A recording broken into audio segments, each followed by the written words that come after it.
तो खजुराहो में माहौल क्या है, मैं जानने की कोशिश कर रहा था तो पता चला कि समाजवादी पार्टी के राष्ट्रीय अध्यक्ष अखिलेश यादव भी खजुराहो में 6 विधानसभा सीटों में 5 विधानसभा सीटों पर उनके प्रत्याशी चुनाव लड़ रहे हैं। और इस समय देश में सियासत में अगर सबसे ज्यादा कोई चर्चा है तो देश के सबसे बड़े सूबे समाजवादी पार्टी सबसे बड़े सूबे उत्तर प्रदेश में समाजवादी पार्टी और कांग्रेस के रिश्तों को लेकर है। अखिलेश यादव पहले बड़ा दिल दिखाते हुए उन्होंने कहा था कि सीटों के बंटवारे पर कभी कोई विवाद नहीं होगा, लेकिन मध्य प्रदेश का चुनाव हुआ, नवरात्र के पहले दिन मध्य प्रदेश में कांग्रेस ने अपनी सूची जारी कर दी, तब से बिफरे पड़े हैं अखिलेश यादव। और अब मध्य प्रदेश में लगातार उत्तर प्रदेश से सटे इलाकों में दौरे कर रहे हैं, 71 से ज्यादा प्रत्याशी लड़ा रहे हैं। सबसे पहले बड़ा दिल दिखा रहे थे, सबसे ज्यादा खटास आप ही में दिख रही है। आखिरकार खटास किसने पैदा की? राजनीति में बात का भरोसा होता है। अगर कांग्रेस को समझौता नहीं करना था तो हमारी पार्टी के लीडर्स के साथ कांग्रेस को नहीं बैठना चाहिए था, ना चर्चा करनी थी। बात वो ख़त्म हो गई कि कांग्रेस पार्टी कोई अलायंस नहीं कर रही समाजवादी पार्टी में से स्टेट इलेक्शन में। ठीक है, हमारे प्रत्याशी हैं, जो हमारे कार्यकर्ता हैं, पार्टी के संगठन के लोग हैं, जो लड़ना चाहते थे, हम उन्हें मौका दे रहे हैं और हमें उम्मीद है कि पहले से बेहतर इस बार समाजवादी पार्टी की परफॉर्मेंस रहेगी। मध्य प्रदेश में तो ठीक है, लेकिन उत्तर प्रदेश में रोज रोज जिस तरह से बयान आपकी पार्टी के, कांग्रेस के पार्टी के, अभी आप रैली कर रहे थे तो आपके प्रदेश अध्यक्ष ने कहा कि अखिलेश यादव हमारे पीडीए के, हमारे इंडिया गठबंधन के प्रधानमंत्री पद के उम्मीदवार, हम किसी को नहीं जानते। देखिए, कोई कुछ भी कहे, हर पार्टी के और हर पार्टी के लीडर की और हर पार्टी के वर्कर की ख्वाहिश होती है कुछ। आप क्या अपने वर्कर्स को सपना दिखाएंगे? और फिर समाजवादी पार्टी उत्तर प्रदेश में सबसे बड़ी पार्टी है। अगर कार्यकर्ता नेता कुछ बात कह रहे हैं तो उनके कहने से नहीं बनना है, जब संख्या बल होगा तभी कोई बनेगा।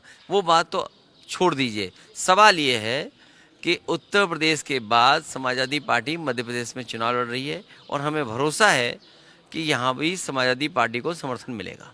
तो अभी आपने अपने पार्टी नेताओं की बैठक बुला दी, बैठक खत्म होने के बाद खबर आई कि 80 में से 65 तो आप लड़ेंगे, 15 में जिसको लड़ना है लड़ ले। नहीं, वो पार्टी के लीडर्स के विचार थे, हमारे संगठन के लोगों के विचार थे कि हमें क्या करना चाहिए, रणनीति क्या है हमारी, हम कितनी सीटें लड़ें। आखिरकार जब हमें अलायंस में जाना है तो हम चर्चा तो करेंगे ना कि जो हमारे साथी हैं उनको कितनी हम सीटें दें। लेकिन अभी तक जितने अलायंस समाजवादी पार्टी ने किए हैं, कोई भी निराश नहीं हुआ हमारे साथ जुड़ करके। तो लोग तो ये कहते हैं अखिलेश यादव इतना दिल दिखाते हैं, इतना ज्यादा दूसरों को सीट दे देते हैं कि उससे समाजवादी पार्टी को नुकसान हो जाता है। इस बार सवाल व्यक्तिगत नहीं है, सवाल ये कि जाति गणना होगी कि नहीं होगी, आबादी के हिसाब से न्याय मिलेगा कि नहीं मिलेगा, ये बड़े सवाल उठे हैं। और चमत्कार तो इस बात का है कि कई दल जो जाति गणना के खिलाफ थे, आज़ादी के बाद जाति गणना बंद कर दी, आज वो भी जाति गणना के पक्ष में है। जो मंडल कमीशन कब लागू हो जाना चाहिए था, अभी मंडल कमीशन की सब सिफारिशें लागू नहीं हुई हैं, अभी मंडल कमीशन की कुछ ही सिफारिशें लागू हुई हैं। तो आखिरकार लड़ाई तो वो लंबी है। तो अब तो बदलाव देखने को मिल रहा है कि कई दल जो इन चीज़ों के खिलाफ थे आज समर्थन में खड़े हो गए। तो ये राजनीति का जो चमत्कार है, इसीलिए मैंने कहा कि पीडीए हराएगा एनडीए को। हमारी रणनीति है पीडीए, पीडीए ही ताकत बनेगा, कोई भी गठबंधन होगा उसका।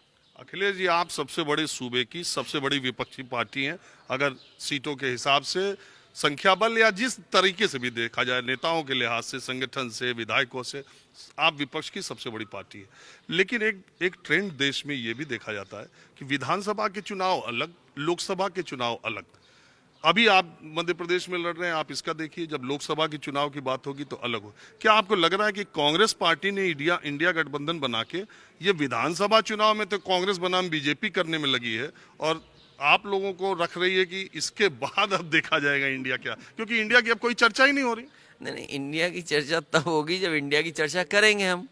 जो सबसे बड़ा दल है वो इंडिया को साथ नहीं ला रहा या और दलों को साथ लेके नहीं चल रहा है, तो इंडिया का कैसे प्रचार होगा, कैसे इंडिया गठबंधन की बात होगी? समाजवादियों ने केवल यहाँ पर कहा कि हमारे पिछले परफॉर्मेंस को देखते हुए अगर आपको लगता है कि यहाँ पर हमारी पार्टी बेहतर परफॉर्म करेगी तो हमें मौका दिया जाए। हमारी कोई बहुत बड़ी डिमांड नहीं थी। अगर आप एक दल को या दो दल को आज साथ नहीं ला सकते हो तो कल आपको ज़रूरत है उन दलों की। क्या आप बिहार में या क्या बंगाल में आप या दक्षिण भारत में क्या उत्तर प्रदेश में अपनी ताकत से आप बीजेपी वर्सेस कांग्रेस कर लेंगे? आपका संगठन कहाँ है? जिस तरीके से, जिस स्टाइल से बीजेपी चुनाव लड़ती है, जितना मशीनरी का इस्तेमाल बीजेपी करती है, जितनी संसाधन का इस्तेमाल बीजेपी करती है, जितना संगठन ताकत का बना करके बीजेपी चुनाव लड़ रही है, क्या कांग्रेस के पास वो है संगठन? ये संगठन अगर किसी के पास है, रीजनल पार्टीज के पास है। वेस्ट बंगाल में मुख्यमंत्री ममता जी हैं, उनके पास है संगठन। बिहार में जो दल हैं उनके पास संगठन है। अगर हम तमिलनाडु जाएं, उनमें जो दल है रीजनल पार्टी, उन पर संगठन है। यूपी में संगठन समाजवादियों के पास है। अभी कल नीतीश जी सार्वजनिक, आपको खबर पता ही होगी, सार्वजनिक मन से उन्होंने कांग्रेस पार्टी को लताड़ा और कहा कि इंडिया गठबंधन में कांग्रेस की कोई दिलचस्पी नहीं है। तो ऐसे देश तो एक उम्मीद में देख रहा था कि अब एक दो ध्रुवीय चुनाव होगा, एक तरफ इंडिया एक तरफ एनडीए, लेकिन ये तो बनने से पहले ही लग रहा है कि अगर आदरणीय नीतीश कुमार जी ने कुछ कहा है तो आज का इंटरव्यू भी देखिए ना। मुख्यमंत्री कमलनाथ जी जो बनना चाहते वो क्या कह रहे हैं? अगर इस तरह के इंटरव्यू दिए जाएंगे तो क्या फर्क है बीजेपी में, क्या फर्क है कांग्रेस में? इंटरव्यू की पहली लाइन देखिए ना आप, क्या है इंटरव्यू की पहली लाइन? अगर ये भाषा होगी तो इंडिया गठबंधन में किस भी से बातचीत होगी? आप में और बीजेपी में क्या फर्क है फिर? अगर आपके इंटरव्यू की पहली लाइन ये होगी, राजीव गांधी ने ताला खुलवाया, अगर इस तरह की चर्चा होगी, इस तरह की बात आप कहेंगे, श्रेय लेना चाहेंगे, तो आप कैसे और दलों को साथ लाएंगे? लड़ाई बड़ी कैसे करेंगे आप? अखिलेश जी, मुझे जो पता चला उसमें जो प्रदेश नेतृत्व था मध्य प्रदेश का, आपका दावा था कि एक विधायक आपके जीते थे 5 सीटों पे, आप दूसरी पे थे और आप ही भारतीय जनता पार्टी से हारे थे, लिहाजा 6 सीटें आपका दावा बनती है। तो प्रदेश नेतृत्व ने आपको भरोसा दिया था कि इस पर आपकी मांग पे, अभी पूरी बात तो हम नहीं कहते, लेकिन आपकी मांग पे हम विचार करेंगे। लेकिन मेरी जानकारी के मुताबिक राष्ट्रीय नेतृत्व ने कहा कि अखिलेश यादव को मध्य प्रदेश में शायद वहाँ जो CWC में बातचीत चली, CC में उनके, उसमें यह हुआ कि बाद में देखा जाए। तो आपको लगता है कि ये टेस्ट कर रहे हैं, मजे से पत्थर में तालाब में कंकड़ फेंक करके? देखिए, मुझे टेस्ट करने की ज़रूरत नहीं है। मैं फील्ड में हूँ, मुझे तो काम करना है और मैं काम करूँगा। मान लीजिए यहाँ पर बिजावर में समाजवादी पार्टी की प्रत्याशी को हटा दिया, किसने हटा दिया? अगर ये परंपरा होगी, ये राजनीति का स्तर होगा और आप अलायंस भी करना चाहेंगे एक बात, तो किससे उम्मीद करोगे आप कि आपके साथ खड़ा होगा? आपकी पार्टी के तमाम नेताओं को उत्तर प्रदेश में कांग्रेस पार्टी अपनी तरफ ले आ रही है। आप अभी दौरे में रहे होंगे, तो एक बड़े नेता हैं रवि वर्मा, उन्होंने ऐलान कर दिया वो छोड़ के जा रहे हैं। बहुत दिनों से इस बात की चर्चा थी कि कब जाएंगे वो, अब चले गए तो अच्छी बात है, चले गए। मुझे उम्मीद है जो समाजवादियों से नहीं मिला, कांग्रेस उन्हें ज़्यादा देगी। तो ये दोनों पार्टियों के खटास की भी, क्योंकि एक बात पहले चली कि विधानसभा चुनाव में प्रियंका गांधी फ्लाइट में मिली, बोले अब हमारे लोगों को ले जा रहे हो। देखिए, अब कौन क्या कह रहा है, नहीं कौन क्या कह रहा है, वो गलत थी, कोई बात नहीं हुई।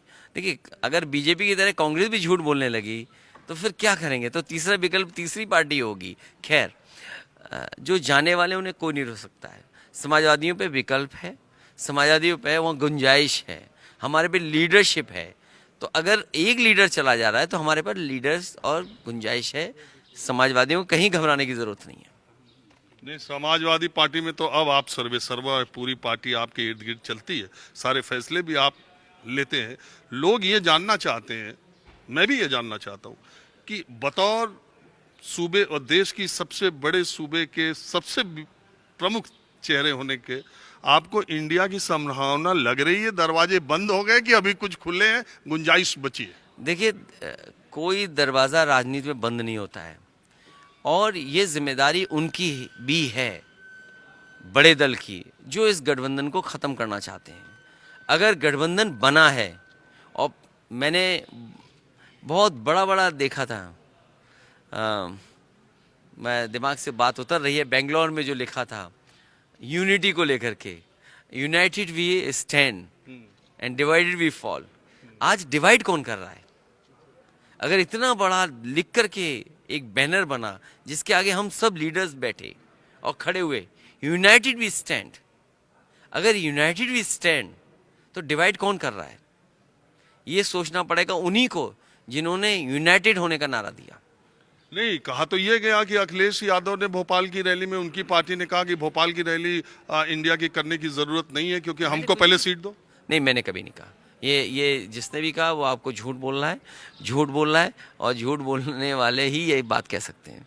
अच्छा, ये अरविंद केजरीवाल, अंतिम सवाल है, अरविंद केजरीवाल ईडी के सम्मन पे भी जा नहीं रहे, ये कहना कि विरोधियों पर सम्मन ईडी और सीबीआई कर रहे हैं, और इलेक्शन के वक्त खासकर वैभव गहलोत को आप देख रहे हैं सब तरफ, तो विरोधी दल के नेताओं पर ये आरोप लग रहे हैं, तो ये इसको शील्ड के तौर पे इस्तेमाल कर रहे हैं क्या? देखिए, इस चीज़ को हम लोग पहले से फेस कर रहे हैं।